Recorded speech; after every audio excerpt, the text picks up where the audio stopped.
Good morning class, कैसे हैं आप सब? बढ़िया, चलिए, वेरी नाइस। तो बेटा ये है मेरा यूट्यूब चैनल का नाम English by Milan Singh, and आप सर्च कर सकते हैं इंग्लिश बाय मिलन मैम से भी, ठीक है। तो जिन बच्चों ने सब्सक्राइब नहीं किया है वो इसे सब्सक्राइब कर लेंगे, ठीक है। और अगर आपको लेक्चर पसंद आता है तो लाइक बटन ज़रूर प्रेस करना बेटा, ठीक है। उसके अलावा आप मुझे फेसबुक पेज पे भी फॉलो कर सकते हैं, वो भी इंग्लिश बाय मिलन सिंह से ही है।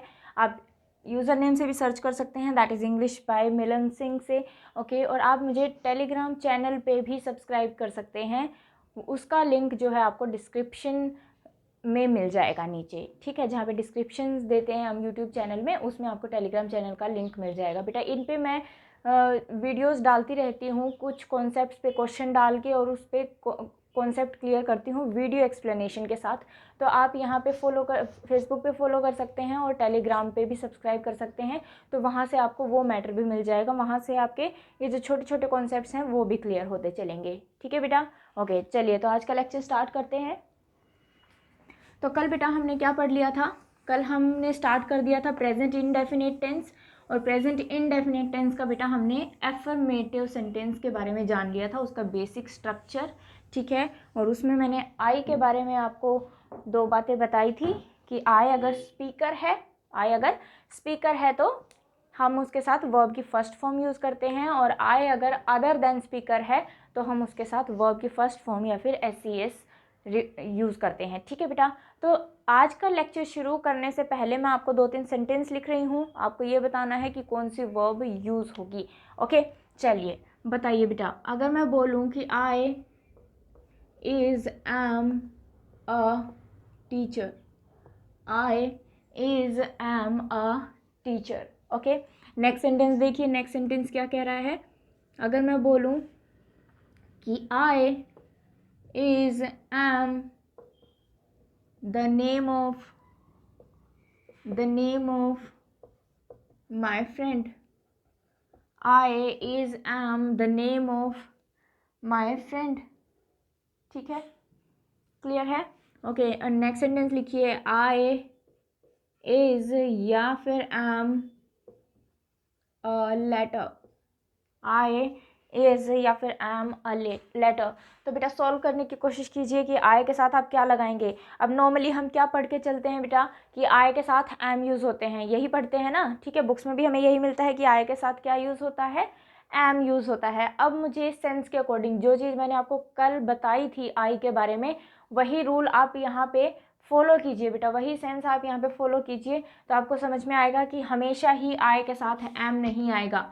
तो बेटा फर्स्ट सेंटेंस की बात करते हैं। अगर मैं बोलूँ कि I am a teacher, that means कि आई क्या है, स्पीकर है, पर्सन है, मैं बोल रही हूँ ये बात कि मैं एक टीचर हूँ, है ना। तो बेटा यहाँ पे हम आई के साथ क्या यूज़ कर लेंगे, एम यूज़ कर लेंगे। क्लियर हुई ये बात, ठीक है, ओके। नेक्स्ट सेंटेंस देखते हैं बेटा, I is am the name of my friend. अब यहाँ पे अगर हम आई को क्या लेके चले, स्पीकर मान के चलते हैं एक बार, तो बेटा क्या सेंस निकल के आएगी आपके पास कि मैं मेरे फ्रेंड का नाम हूँ। अब बताइए क्या स्पीकर फ्रेंड का नाम हो सकता है? मैं फ्रेंड का नाम हो सकती हूँ? नहीं हो सकती। इट मीन्स कि जो आई है बेटा, हम नाम के बारे में बात कर रहे हैं कि आई जो वर्ड है वो मेरे फ्रेंड का नाम है। अब मेरे फ्रेंड का नाम है तो आई के साथ हमें क्या यूज़ करना पड़ेगा, इज़ यूज़ करना पड़ेगा। क्लियर हुई चीज़ें, ठीक है। तो यही बात मैंने आपको बताई थी कि सेंस निकालनी पड़ेगी हमें सेंटेंस की कि उसमें as a speaker I use हो रहा है या अदर देन स्पीकर या अदर देन पर्सन यूज़ हो रहा है। थर्ड सेंटेंस देखिए, I is am a letter. अब वही कल भी मैंने आपको कराया था, अब मैं बोलूँ कि मैं लेटर हूँ, अब स्पीकर तो लेटर नहीं हो सकता ना बेटा, तो आई क्या है, I is a letter, I is a letter.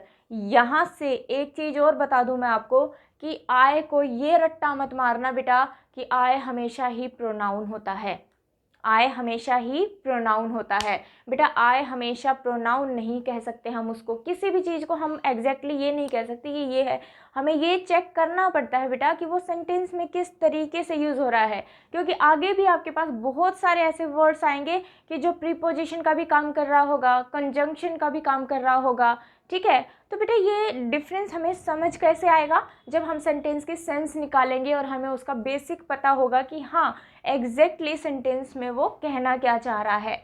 ठीक है बेटा, तो हम ये नहीं रटेंगे कि आई के साथ एम आता है और आई एक प्रोनाउन होता है। ठीक है, नाउन प्रोनाउन की बात बाद में करेंगे जब नाउन प्रोनाउन पढ़ेंगे। लेकिन मुझे ये बताइए इस सेंटेंस में क्या आई, इस सेंटेंस में या फिर ऊपर वाले सेंटेंस में क्या आई प्रोनाउन का काम कर रहा है?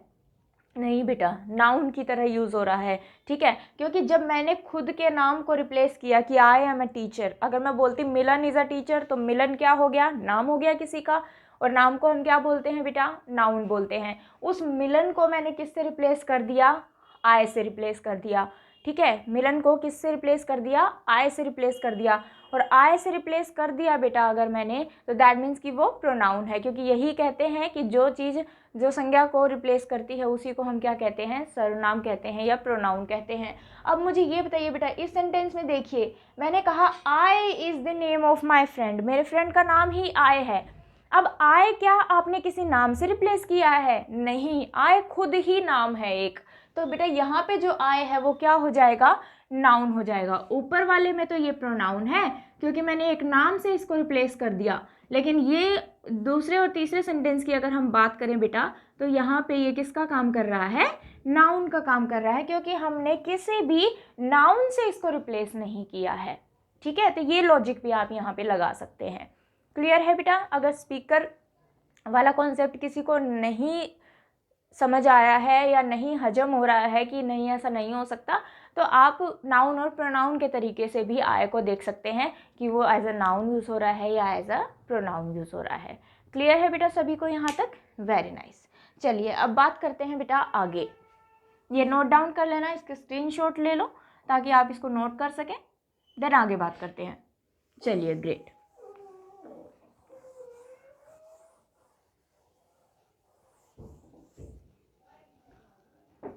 चलिए अब देखिए बेटा, हमारा टॉपिक चल रहा था टेंस, टॉपिक चल रहा है टेंस। ठीक है, हमने स्टार्ट किया था present indefinite tense. Present indefinite tense, इसमें हमने पढ़ लिया था बेटा इनडेफिनेट टेंस में हमने पढ़ लिया था एफर्मेटिव सेंटेंस। ठीक है बेटा, मैं फिर बोल रही हूँ कि जो डायरेक्ट आज का लेक्चर देख रहे हैं वो पिछली क्लासेस ज़रूर देख लें, अदरवाइज़ आपको समझ नहीं आएगा। जो आपने रट रखा है या पढ़ रखा है पहले से, उसके हिसाब से बेशक आपको चीज़ें समझ में आ जाए, लेकिन एग्जैक्टली चीज़ें आई कहाँ से हैं, कैसे निकल के आई हैं, कैसे बनी हैं, वो चीज़ें आपको नहीं पता लगेंगी। तो आज का लेक्चर देखने से पहले बेटा पिछले वीडियोस आप ज़रूर देख लेना, और साथ साथ आपको नोट्स ज़रूर प्रिपेयर करने हैं। ठीक है, प्रैक्टिस सेट के लिए मैं आपको पीडीएफ प्रोवाइड करूँगी, बट जो ये मैं क्लास में पढ़ा रही हूँ ये नोट्स आपको खुद से प्रिपेयर करने हैं। ठीक है बेटा? Okay good. चलिए अब बात करते हैं आगे। प्रेजेंट इनडेफिनिट चल रहा था, नेक्स्ट लिखिए इसके अंदर नेगेटिव सेंटेंस। अभी बेटा मैं आपको सिर्फ बेसिक बता रही हूँ, अभी मैं आपको सिर्फ बेसिक बता रही हूँ। ठीक है, एप्लीकेशंस पे नहीं आई हूँ, दैट मीन्स इसके यूजेस पे नहीं आई हूँ कि किस किस सेंटेंस में आप इसको यूज़ कर सकते हैं। ठीक है, तो बेटा नेगेटिव सेंटेंस देखिए, अगर मैं बात करूँ नेगेटिव सेंटेंस के स्ट्रक्चर की, तो स्ट्रक्चर क्या होता है बेटा? सबसे पहले हम यूज़ करते हैं सब्जेक्ट, सबसे पहले यूज़ करते हैं सब्जेक्ट, देन डू या फिर डज, डू या फिर डज, और नेगेटिव सेंटेंस है तो इसके बाद हमें क्या लगाना पड़ेगा बेटा? नोट। और बेटा यहाँ पे वर्ब की फर्स्ट फॉर्म लगाएंगे या फिर वर्ब की फर्स्ट फॉर्म प्लस SES लगाएंगे? बताइए। ओके, हमेशा ही वर्ब की फर्स्ट फॉर्म यूज़ करेंगे, वर्ब की फर्स्ट फॉर्म प्लस में SES यूज़ नहीं होगी। क्यों नहीं यूज़ होगी बेटा? अगर हम बात करें, देखो डू भी वर्ब की फर्स्ट फॉर्म है, डज भी वर्ब की फर्स्ट फॉर्म है। अब डज में देखो ES आ गया ना, तो हमें दोबारा ES लगाने की, SES या ES लगाने की ज़रूरत नहीं है, हमारा ऑलरेडी हेल्पिंग वर्ब में ये चीज़ कवर हो रही है। तो हम इसके बाद हमेशा ही कौन सी वर्ब लगाते हैं बेटा? वर्ब की फर्स्ट फॉर्म यूज़ करते हैं। अब मुझे बताइए, कल जो मैंने आपको समझाया था कि डू और डज जो है वो हेल्पिंग वर्ब का काम कर रही है या मेन वर्ब का काम कर रही है? ग्रेट, ये जो है बेटा ये हेल्पिंग वर्ब का काम कर रही है। क्यों? क्योंकि इसके बाद आपको एक वर्ब और मिलती है, इसके बाद एक वर्ब और मिलती है। तो ये जो नेक्स्ट वर्ब होगी ये बेटा किसका काम कर जाएगी? मेन वर्ब का काम कर जाएगी। कोई डाउट बेटा यहाँ तक? क्लियर हुआ सभी को? गुड। चलिए अब देखते हैं सेंटेंस। अगर मैं बोलूँ कि शी डू या फिर डज नॉट गो या फिर goes there, she do does not go goes there, क्या यूज़ करेंगे आप लोग? शी सिंगुलर सब्जेक्ट दिख रहा है, हमें सिंगुलर सब्जेक्ट दिख रहा है तो इसके साथ क्या लगाएंगे? डज लगाएंगे। और ये हमेशा ही वर्ब की फर्स्ट फॉर्म आएगी, क्योंकि डज में एस ई एस आ चुका है तो हम दोबारा से एस ई एस नहीं लगाएंगे। तो इसलिए क्या कर देंगे? She does not go there, she does not go there. Clear हुआ सभी को? ठीक है। नेक्स्ट सेंटेंस देखिए बेटा, I is am not a teacher, I is am not a teacher. बताइए मुझे, इज लगाओगे या एम लगाओगे? सेंस देखिए, क्योंकि आई के साथ दोनों ही चीज़ें आ सकती हैं, इज भी आ सकता है और एम भी आ सकता है प्रेजेंट के अंदर। ठीक है, पास्ट का कोई चक्कर ही नहीं है क्योंकि वॉज ही लगेगा आपका। ठीक है, तो बताइए बेटा कि इज लगाएंगे या एम लगाएंगे? Very nice. क्या यूज़ होगा? एम यूज़ होगा, क्योंकि आई जो है यहाँ पे स्पीकर है या मैं बोलूँ प्रोनाउन का काम कर रहा है। तो हम क्या बोलेंगे? I am not a teacher, मैं एक टीचर नहीं हूँ। अब मुझे ये और बताइए, यहाँ पे जो एम है वो हेल्पिंग वर्ब का काम कर रहा है बेटा या मेन वर्ब का काम कर रहा है? Very nice. ये है जो ये मेन वर्ब का काम कर रहा है। क्यों? क्योंकि इसके आगे हमें और कोई भी वर्ब नहीं मिलती। ठीक है, नहीं मिल रही है सेंटेंस में कोई भी और वर्ब, तो ये किसका काम करेगा? मेन वर्ब का। और बेटा इस सेंटेंस का टेंस क्या हो जाएगा? Present indefinite. Very good. Present indefinite क्यों होगा बेटा? क्योंकि मैं सिर्फ इंफॉर्मेशन प्रोवाइड कर रही हूँ आपको कि मैं एक टीचर नहीं हूँ, तो कोई काम तो हो नहीं रहा उसके अंदर। ठीक है, क्लियर हुआ सभी को? Very good. तो बेटा आगे चलते हैं, स्क्रीनशॉट ले लीजिए इसका, देन आगे बात करते हैं। चलिए, तो बेटा अब मैं अगर आपको लिख दूँ, एक सेंटेंस और लिखिए, उसमें भी आप मुझे बताइएगा कि क्या यूज़ होगा, दोनों में से कौन सी वर्ब आएगी। अगर मैं बोलूँ आई डू या फिर डज नॉट रिप्रेजेंट या फिर रिप्रेजेंट्स अ लेटर, आई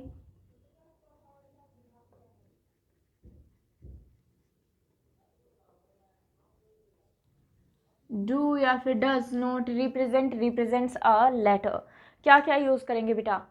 बिल्कुल, पहले आपको फाइंड आउट करना पड़ेगा कि आई जो है वो स्पीकर है या फिर अदर देन स्पीकर है, या फिर मैं बोलूँ नाउन का काम कर रहा है या फिर प्रोनाउन का काम कर रहा है। तो बेटा फाइंड आउट कीजिए। तो हम कह रहे हैं कि आई जो है वो लेटर को रिप्रेजेंट नहीं करता, आई जो है वो लेटर को रिप्रेजेंट नहीं करता। तो बेटा मुझे ये बताइए कि आई जो है क्या वो स्पीकर है? क्या मैं लेटर को रिप्रेजेंट नहीं करती? चीज़ें गलत हो जाएंगी बेटा। तो आई जो है, आई के साथ यहाँ हम क्या लगाएंगे? डज लगाएंगे, क्योंकि आई जो है यहाँ पे अदर देन स्पीकर है, और यहाँ पे तो हमेशा ही आपकी वर्ब की फर्स्ट फॉर्म रहेगी। तो क्या बन जाएगा बेटा? I does not represent a letter, क्योंकि आप बोलोगे I do not represent a letter, तो बेटा मैं तो लेटर को रिप्रेजेंट करती नहीं। ठीक है, तो मतलब स्पीकर के लिए यूज़ नहीं हुआ बेटा ये। ओके, तो यहाँ पे आप क्या लगाएंगे? डज लगाएंगे। स्क्रीनशॉट ले लीजिए इसका, देन आगे बात करते हैं।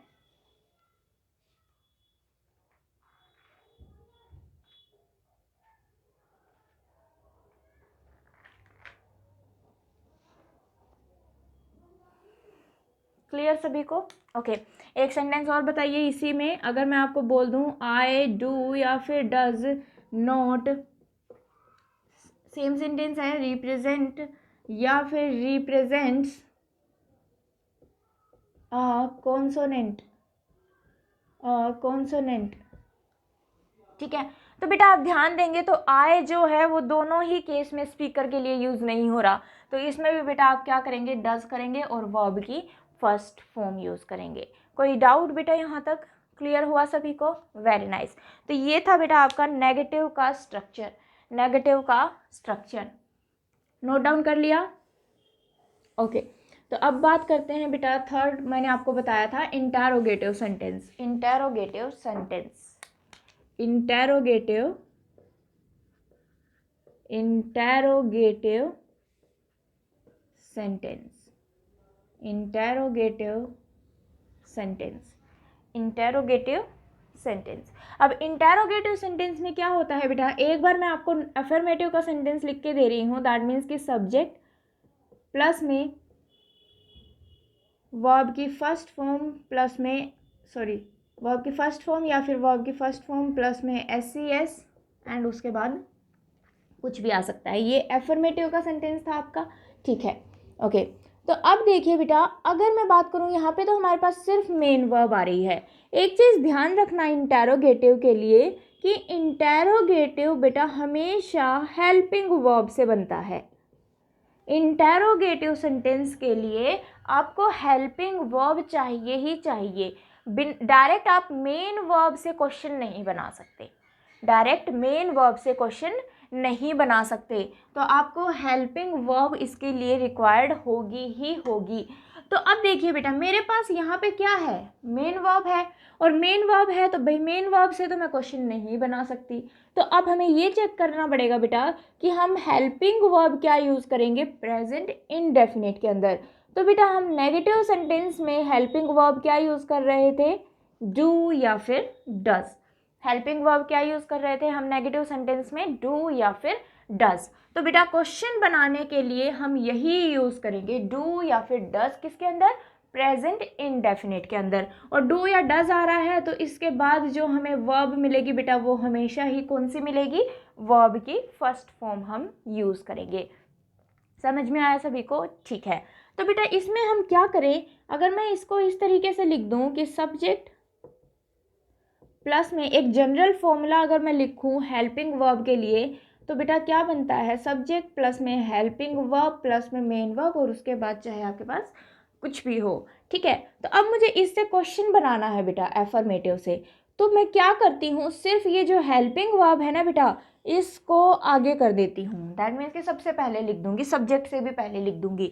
तो बेटा इंटेरोगेटिव का स्ट्रक्चर क्या बन जाएगा, हेल्पिंग वर्ब प्लस में सब्जेक्ट एंड जो मेन वर्ब है वो एज इट इज़, और उसके बाद व्हाटएवर, और लास्ट में हम क्या लगा देंगे, क्वेश्चन मार्क, ठीक है। तो बेटा आपका जो क्वेश्चन का सेंटेंस बनेगा वो हमेशा ही हेल्पिंग वर्ब से बनेगा, ये चीज़ आपको सबसे पहले ध्यान रखनी है। और आपके पास प्रेजेंट इंडेफिनिट हुआ या पास्ट इंडेफिनिट हुआ, ठीक है, तो बेटा इनमें आपके पास डायरेक्ट मेन वर्ब आती है, हेल्पिंग वर्ब नहीं होती है ना पॉजिटिव सेंटेंस के अंदर। तो वहाँ से आपको ध्यान रखना है कि हेल्पिंग वर्ब जो हम नेगेटिव सेंटेंस में, उनके नेगेटिव सेंटेंस में यूज़ कर रहे हैं, उसी वही हेल्पिंग वर्ब हम इंटेरोगेटिव सेंटेंस बनाने के लिए यूज़ करेंगे। क्लियर है, यहाँ तक समझ में आया सभी को, ठीक है। तो अब मैं अगर बात करूँ प्रेजेंट इनडेफिनिट टेंस में इंटेरोगेटिव सेंटेंस क्या बनेगा, तो क्या बनेगा बेटा, हेल्पिंग वर्ब हमेशा ही क्या यूज़ होगी, डू या फिर डज, ओके। उसके बाद हम क्या लिखेंगे, सब्जेक्ट, और उसके बाद लिखेंगे वर्ब की फर्स्ट फॉर्म एंड उसके बाद कुछ भी आ रहा हो, ठीक है। अभी हम इसकी बात नहीं करेंगे क्योंकि फ़िलहाल हम टेंस की बात कर रहे हैं। तो यहाँ तक क्लियर हुआ बेटा, ठीक है। अब देखो क्वेश्चन बेटा हम पॉजिटिव में भी पूछ सकते हैं और क्वेश्चन हम लोग नेगेटिव में भी पूछ सकते हैं। कैसे, कि हम ये भी कह सकते हैं, ऐसे ये भी पूछ सकते हैं क्या आप खाना खाते हो, है ना, तो क्वेश्चन किया हमने। और ये भी पूछ सकते हैं क्या आप खाना नहीं खाते हो, दोनों तरीके से क्वेश्चन हो सकता है ना बेटा, कि क्या आप खाना खाते हो और क्या आप खाना नहीं खाते हो, दोनों तरीके से हम क्वेश्चन पूछ सकते हैं। तो बेटा इंटेरोगेटिव सेंटेंस में आप दोनों ही क्वेश्चंस बना सकते हैं, पॉजिटिव भी और नेगेटिव भी। तो बेटा पॉजिटिव इंटेरोगेटिव सेंटेंस के लिए तो बन गया डू डज प्लस में सब्जेक्ट प्लस में वर्ब की फर्स्ट फॉर्म, या एफर्मेटिव भी बोल सकते हो आप इसको, ठीक है। अब नेगेटिव मान लो हमें नेगेटिव में क्वेश्चन पूछना है बेटा, तब हम क्या करेंगे, क्योंकि सबसे ज़्यादा दिक्कत पता है हमें क्या कहाँ आती है, कि नोट की पोजीशन क्या होगी, नोट को हम कहाँ पे यूज़ करेंगे, नोट को हम कहाँ पे यूज़ करेंगे। तो देखिए बेटा डू डज हेल्पिंग वर्ब से तो क्वेश्चन बनेगा ही, तो डू डज तो हम एज इट इज़ रखेंगे, ओके। और सब्जेक्ट और जो नोट लगेगा बेटा वो सब्जेक्ट के बाद ही लगेगा, उसके बाद वर्ब की first form and then last में क्वेश्चन मार्क। तो ये हो गया बेटा negative interrogative sentence, do does plus में सब्जेक्ट प्लस में नोट प्लस में वर्ब की first form and then whatever, और उसके बाद क्वेश्चन मार्क। स्क्रीनशॉट ले लीजिए बेटा, देन आगे बात करते हैं। इतना क्लियर हुआ, सभी को समझ में आया? Very nice. अब देखिए बेटा कि हमने क्या किया यहाँ पे। अब हमें पोजीशन कैसे पता लगेगी? अभी तो चलो हमारे पास एक या दो हेल्पिंग वर्ब ही थी। आगे आगे जैसे हम टेंस पढ़ेंगे, जैसे प्रेजेंट परफेक्ट कॉन्टिन्यूअस की बात करेंगे तो उसमें भी नेगेटिव सेंटेंस बन सकता है, तो नोट कहाँ पे यूज़ होगा। हमें जो नॉर्मल सेंटेंस हमारे उसमें प्रॉब्लम नहीं आती, हम बोल लेते हैं हैव नोट, हैज़ नोट, ठीक है, have not been, has not been, ऐसे बोल लेते हैं। लेकिन ज़्यादा दिक्कत जो आती है हमें वो इंटेरोगेटिव सेंटेंस के अंदर आती है। तो बेटा मुझे ये बताइए, जब मैंने नेगेटिव इंटेरोगेटिव सेंटेंस बनाया तो अगर मैं इसका क्वेश्चन ना बना के जो नेगेटिव सेंटेंस मैंने अभी आपको पढ़ाया था तो उसका स्ट्रक्चर बेटा हमने क्या लिखा था? सब्जेक्ट प्लस में डू या फिर डज प्लस में नोट एंड प्लस में वर्ब की first form and then question mark. यही लिखा था नेगेटिव सेंटेंस का स्ट्रक्चर। अब इसी से हमें क्या बनाना है? Negative interrogative sentence. कौन सा सेंटेंस बनाना है? Negative interrogative sentence. और नेगेटिव इंटेरोगेटिव सेंटेंस बनाना है बेटा तो हमें क्या करना पड़ेगा? सिर्फ हम हेल्पिंग वर्ब को आगे कर देंगे, है ना। तो हेल्पिंग वर्ब को तो हम आगे ले आएंगे, डू प्लस में does, sorry do does and plus में सब्जेक्ट। अब देखिए, अब हमारे पास क्या बच गया? आगे जो भी चीज बच गई वो एज इट इज लिख दो, नोट प्लस में वर्ब की first form and then question mark. तो अब आपने क्या देखा कि जब भी हम नेगेटिव इंटेरोगेटिव सेंटेंस बनाएंगे तो तब भी सिर्फ और सिर्फ हेल्पिंग वर्ब को ही आगे लेके आएंगे, नोट उसके साथ में आगे नहीं आएगा, नोट उसके साथ में आगे नहीं आएगा। क्लियर हुई चीजें यहाँ तक? Very nice. तो बेटा हमने नोट को वहीं छोड़ दिया, मीन्स कि जो भी हमारा स्ट्रक्चर था वो हमने एज इट इज लिख दिया, सिर्फ हेल्पिंग वर्ब को हम आगे ले आए। अब बेटा देखिए, हम इनके शॉर्ट फॉर्म्स भी लिखते हैं, डोंट या फिर डजंट, डोंट या फिर डजंट, हम इनके शॉर्ट फॉर्म्स भी लिखते हैं, यूज़ करते हैं ना डोंट या डजंट। जब हम क्वेश्चन टैग करेंगे तो वहाँ हमें इनकी शॉर्ट फॉर्म्स की ज़रूरत पड़ती है, ठीक है। वैसे भी हम क्वेश्चन कर लेते हैं। तो बेटा जब आप शॉर्ट फॉर्म यूज़ कर रहे हैं ना, शॉर्ट फॉर्म जब आप यूज़ करेंगे तो ये जो नोट है यहाँ से कट जाएगा। क्यों कट जाएगा बेटा? क्योंकि जो नोट है आपने वो साथ में यूज़ कर लिया, इसके जो नोट है वो इसके साथ में यूज़ कर लिया। क्लियर है सभी को? समझ में आया? Very good. चलिए अब बात करते हैं आगे सेंटेंसेस की, कि सेंटेंसेस किस तरीके से बनाएंगे हम इसके अंदर। रब कर दूं? बाकी आपका सारा लॉजिक सेम रहेगा कि सिंगुलर के साथ आप डज लगाएंगे और प्लूरल के साथ डू लगाएंगे, ठीक है। चलिए अब बात करते हैं सेंटेंस की। अगर मैं आपको बोलूं कि डू या फिर does you go there, do या फिर डज यू गो देयर, ठीक है। और यू हमें पता है बेटा कि यू के साथ वर्ब की फर्स्ट फॉर्म आती है, तो हम फर्स्ट फॉर्म क्या है हमारे पास? डू, है ना। मतलब कि विदाउट ईएस लगाते हैं, सिर्फ वर्ब की फर्स्ट फॉर्म आती है तो विदाउट ईएस ही हम यूज़ करेंगे, डज नहीं लगा सकते इसके साथ। और डज नहीं लगा सकते तो बेटा सेंटेंस क्या बन जाएगा? Do you go there, do you go there. समझ में आया सभी को? ग्रेट। नेक्स्ट सेंटेंस देखिए, अगर मैं आपको बोलूँ डू या फिर does she teach your friend, ये वर्ब भी बेटा आपको चेक करनी है कि यहाँ पे कभी उसने एरर देते टाइम क्या पता यहाँ पे आपको पास वर्ब की फर्स्ट फॉर्म प्लस एस लिख दिया हो, है ना, ये ठीक दिया हो, यहाँ पे डू ही दिया होता, यहाँ गोज दिया होता, तो बेटा यहाँ एरर हो जाता। ये नहीं सोचना कभी भी कि ओहो ये तो ठीक है तो नो एरर लगा दें। यहाँ पे एरर नहीं है तो फिर आगे वाला पोर्शन चेक करो, सेंटेंस का आगे वाला पोर्शन चेक करो। अगर यहाँ पे गलती नहीं है तो फिर आगे चेक करो, आगे भी ठीक है तो नो एरर, और अगर मिस्टेक है तो हम वहाँ से मिस्टेक निकाल देंगे, ठीक है। क्लियर है बेटा सभी को? इतना डिटेल में बेटा आपको मैं क्यों बता रही हूँ, क्योंकि देखो जब एरर फाइंडिंग का क्वेश्चन आता है तो आपको डायरेक्ट बताना होता है ए में एरर है, बी में है, सी में है या नो एरर है ना। तब तो हमें कोई दिक्कत नहीं है। मान लो हम लॉजिक कुछ और सोच रहे थे लेकिन वो मिस्टेक पर्टिकुलर वहीं पे थी तो हमारा क्वेश्चन फिर भी ठीक हो जाता है।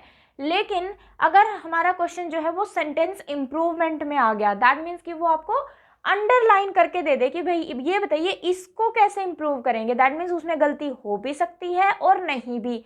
तो बेटा उस टाइम आपको करेक्ट लॉजिक ही लगाना पड़ेगा, ठीक है, क्योंकि आप जब तक आपको उसका करेक्ट लॉजिक नहीं पता होगा तो आप उस सेंटेंस को इम्प्रूव नहीं कर पाएंगे, ठीक है, उस सेंटेंस को इम्प्रूव नहीं कर पाएंगे। इसीलिए मैं आपको चीज़ें इतनी डिटेल में बता रही हूँ ताकि अगर आपके पास सेंटेंस इम्प्रूवमेंट में भी क्वेश्चन आता है तो आप उसको ईजिली सॉल्व कर पाएँ। क्लियर है? ठीक है, ग्रेट। चलिए, तो हम यहाँ पे क्या लगाएंगे बेटा, शी हमें सिंगुलर सब्जेक्ट दिख रहा है और सिंगुलर सब्जेक्ट दिख रहा है तो हम क्या लगाएंगे, डज। तो क्वेश्चन क्या बन जाएगा बेटा, does she teach your friend. Clear है सभी को, समझ में आया? ग्रेट, ठीक है। तो इस तरीके से बेटा आपके इंटेरोगेटिव सेंटेंस के स्ट्रक्चर बन जाते हैं। और मान लो इसी को बेटा मैं नेगेटिव पूछ लूँ तो जो नोट है वो हम कहाँ लगा देंगे, आप दोबारा लिख लेना सेंटेंस को। नोट जो है बेटा वो कहाँ आ जाएगा, शी के बाद, कि does she note teach your friend. Clear है सभी को? ओके, तो ये इस तरीके से बेटा आपके इंटेरोगेटिव सेंटेंसेस में क्वेश्चन पूछ लिए जाते हैं। मैंने बिल्कुल आपको बेसिक हर एक छोटी छोटी चीज़ इसके अंदर बताई है, ठीक है। फिर भी आपको कोई डाउट रह जाता है तो आप मेरे फेसबुक पेज पे मुझे मैसेज ड्रॉप कर सकते हैं, ठीक है। इसमें मैंने कमेंट सेक्शन जो है वो ऑफ कर दिया है। क्लियर बेटा? ओके, तो आप फेसबुक पेज पे मुझे मैसेज कर सकते हैं। बाकी डाउट आना नहीं चाहिए क्योंकि मैंने बहुत डिटेल में और बहुत बारीकी से आपको चीज़ें बताई हैं, ठीक है। तो बेटा स्क्रीनशॉट ले लीजिए इसका, इसको नोट डाउन कर लीजिए, देन आगे बात करते हैं।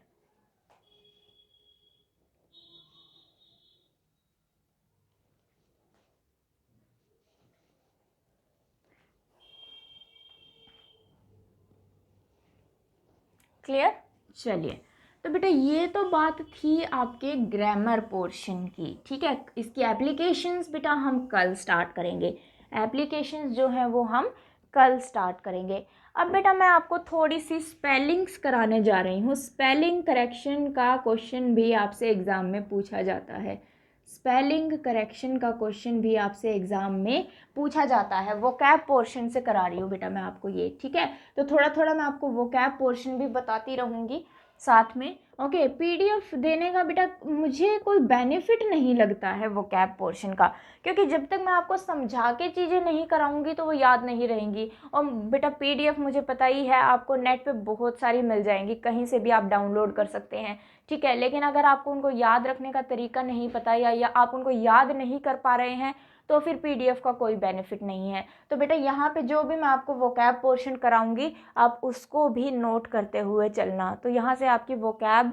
भी तैयार होती चली जाएगी, ठीक है बेटा। तो आज वोकैब पोर्शन में मैं आपको क्या कराने जा रही हूँ, स्पेलिंग करेक्शन, कि हम स्पेलिंग्स को किस तरीके से याद रख सकते हैं। ओके, तो इसमें मैं आपको देखो, स्पोकन इंग्लिश के लिए हमें हमारी प्रोनाउंसिएशन जो है वो बिल्कुल सही होनी चाहिए, प्रोनाउंसिएशन सही होनी चाहिए।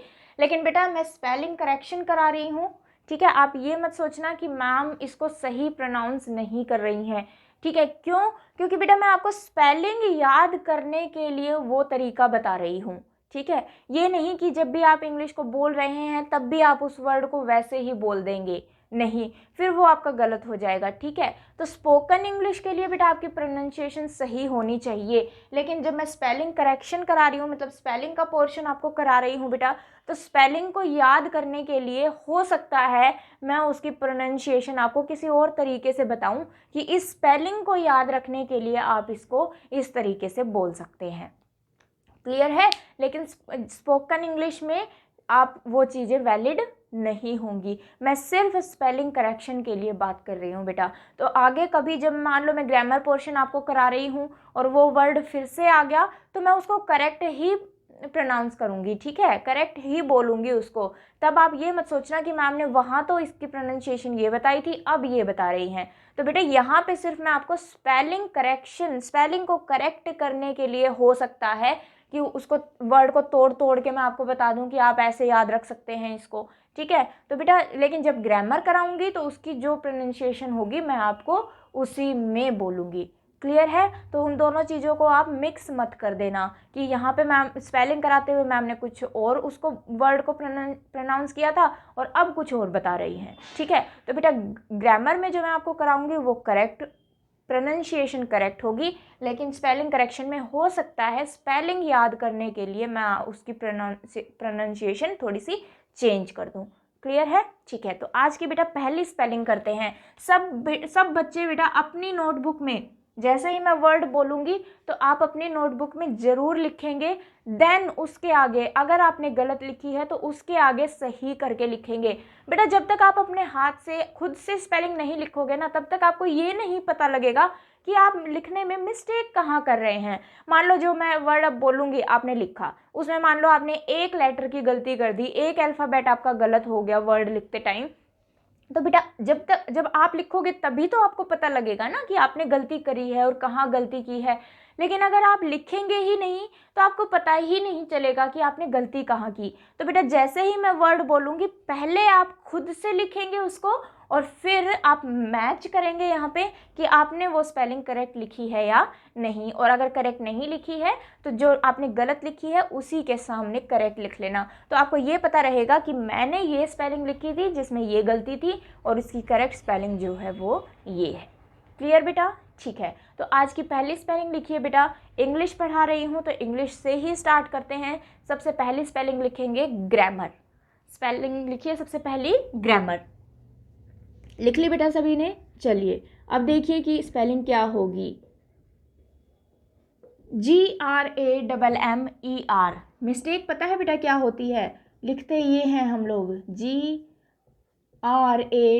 GRAMMER, यहाँ पे जो है वो ई लगा देते हैं और जो स्पेलिंग है वो हमारी गलत हो जाती है।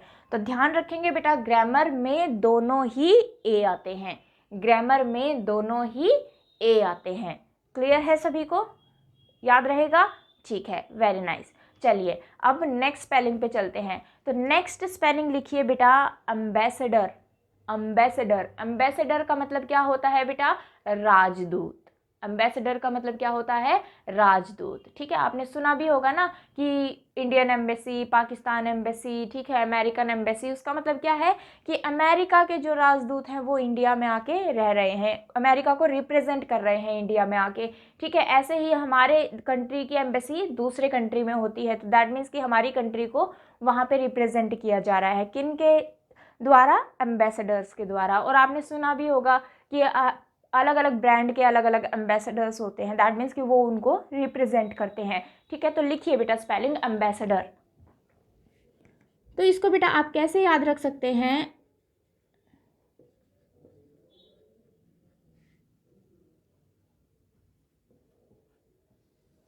ये स्पेलिंग होगी बेटा AMBASSADOR, एम्बेसडोर। ठीक है, एम्बेसडोर। क्लियर है? ठीक है, तो बेटा ये स्पेलिंग मैंने तोड़ के लिख दी है, इसको आप एक साथ लिख सकते हैं एम्बेसडर। एम्बेसडर ये स्पेलिंग है। ठीक है, इसको मैंने सिर्फ जरा सा ओपन करके लिख दिया है ताकि आपको याद रहे। एम्बेसडोर, एम्बेसडर मीनिंग भी लिख लेना, राजदूत। क्लियर है सभी को? समझ में आया? ठीक है, नेक्स्ट स्पेलिंग लिखिए बेटा बंगलो। बंगलो, नेक्स्ट स्पेलिंग लिखिए बंगलो। हाँ, जो हम हिंदी में बोलते हैं बंगला, बंगला की ही स्पेलिंग लिखनी है आपको। बंगलो क्या स्पेलिंग होगी? जल्दी बताइए। ओके, मुझे एक चीज़ और बताइए, बंगलो और बिल्डिंग दो चीज़ें होती है हमारे पास, बिल्डिंग और बंगलो। डिफरेंस क्या होता है बेटा दोनों में? क्या डिफरेंस होता है बिल्डिंग और बंगलो में? ओके, तो बेटा बिल्डिंग जो होती है उसमें बहुत सारे फ्लोर्स हो सकते हैं। ठीक है, ground floor, first floor, second floor, third floor, building में बहुत सारे फ्लोर्स हो सकते हैं। लेकिन बंगलो में बेटा सिर्फ ग्राउंड फ्लोर होता है, उसके ऊपर कोई और फ्लोर नहीं होता, तो उसे हम बंगलो कहते हैं। ठीक है, तो हिंदी वाले बंगला की ही बात कर रही हूँ मैं। तो बेटा स्पेलिंग क्या होगी? जैसे लिख रही हूँ वैसे ही लिख लेना, BUNGALOW, बंगालो। इसको आप याद रख सकते हैं, बंगालो, पंगालो। ठीक है, तो पंगा लेना नहीं है किसी से, पंगा किसी से लेना नहीं है, लेकिन बंगलो की स्पेलिंग याद करने के लिए आप याद रख सकते हैं कि बंगालो, पंगालो। ठीक है, तो स्पेलिंग बेटा ये होगी। मिस्टेक कहाँ होती है बेटा इसमें? हम या तो ये लिखते हैं बंगलो, स्पेलिंग गलत हो जाती है, या फिर लिखते हैं, यहाँ तक भी ठीक लिख देते हैं, ये लिख देते हैं। तो बेटा इसमें W भी आएगा लास्ट में, ठीक है। ये दोनों ही स्पेलिंग गलत होंगी, तो स्पेलिंग करेक्ट क्या होगी, BUNGALOW। तो इसको बेटा क्या प्रोनाउंस कर सकते हैं, बंगालो, जिससे आपको स्पेलिंग जो है वो याद रहेगी। समझ में आया सभी को, ये याद रहेंगी 3 स्पेलिंग्स, ठीक है। ओके चलिए बेटा अब नेक्स्ट स्पेलिंग लिखते हैं हम लोग। नेक्स्ट स्पेलिंग आप लोग लिखेंगे दैट इज़ लेफ्टिनेंट। सबको आती है, ठीक है, सबको आती है, बट फिर भी लिखेंगे। जिसको नहीं आती है वो कोशिश करेंगे बेटा लिखने की। चलिए लिखिए लेफ्टिनेंट, लेफ्टिनेंट, लेफ्टिनेंट लिखिए बेटा। लिख ली सभी ने?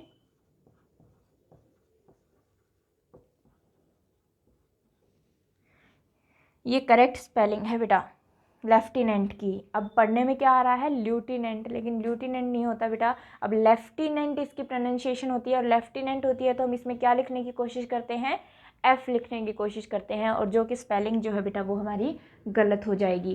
तो इसके लिए बेटा आप ट्रिक याद रख सकते हैं एक, झूठा तू 10 चीटी, झूठा तू 10 चीटी। लेफ्टिनेंट स्पेलिंग याद रखने के लिए आप ये ट्रिक याद रख सकते हैं, झूठा तू 10 चीटी। झूठा मीन्स लाए, तू मीन्स यू। बेटा ये हमारी जो हम मैसेज करते हैं उसमें यू यूज़ करते हैं, YOU की जगह, ठीक है। तो ये मत सोचना कि तू की स्पेलिंग यू होगी, नहीं। 10 और आंट मतलब चीटी। तो झूठा तू 10 चीटी से हम लेफ्टिनेंट याद रख सकते हैं कि लेफ्टिनेंट की स्पेलिंग क्या होगी। क्लियर है सभी को, ठीक है। नोट डाउन कर लीजिए बेटा इनको, और इनका स्क्रीनशॉट ले लेना। आज की एक लास्ट स्पेलिंग करते हैं। लास्ट स्पेलिंग लिखिए आज की बेटा। क्या स्पेलिंग लिखेंगे, लेफ्टिनेंट हमने कर ली, ठीक है। नेक्स्ट स्पेलिंग लिखिए 12th, 12th की स्पेलिंग लिखिए। यस 12वीं, जो 12वीं की कक्षा होती है उसकी स्पेलिंग लिखेंगे आप लोग 12th की स्पेलिंग क्या होगी, जल्दी लिखिए। लिख ली सभी ने? चलिए तो मैच करिए आपने सही लिखी है या नहीं। TWELFTH, TWELFTH, 12वीं, ठीक है, या 12वीं की कक्षा की बात कर रहे हैं तो 12वीं, या फिर हम नंबर की बात कर रहे हैं तो 12वां। तो बेटा 12th इसकी करेक्ट प्रोनाउंसिएशन है 12th। तो 12th बोलते हैं बेटा, तो F जो है वो बेटा हमारा साइलेंट रहता है, F जो है वो साइलेंट रहता है, लेकिन स्पेलिंग में आता है, ठीक है। तो बेटा आज की ये 5 स्पेलिंग आप लोग याद रखेंगे, और इनको नोट डाउन भी कर लेंगे, और इनको बार बार पढ़ते रहिए ताकि आपकी स्पेलिंग्स जो हैं वो आपको याद रहें, ध्यान रहें। स्पेलिंग्स मैं आपको बेटा वही कराऊंगी, ये नहीं है हर किसी चीज़ की स्पेलिंग है, लेकिन मैं आपको स्पेलिंग्स वो कराऊंगी जो ज़्यादातर आपके क्वेश्चन एग्ज़ाम में पूछी जा चुकी हैं या पूछ सकता है आने वाले टाइम में, ठीक है बेटा। ओके तो बेटा अगर आपको मेरा चैनल पसंद आया है तो इसे सब्सक्राइब कर लें जिसने नहीं किया है, और बाकी लाइक बटन को प्रेस करेंगे। क्लियर सभी को, ठीक है। तो बेटा कल लेक्चर आगे कंटिन्यू करेंगे। आज का लेक्चर मैं यहीं ख़त्म करती हूँ। Thank you, God bless you, bye bye.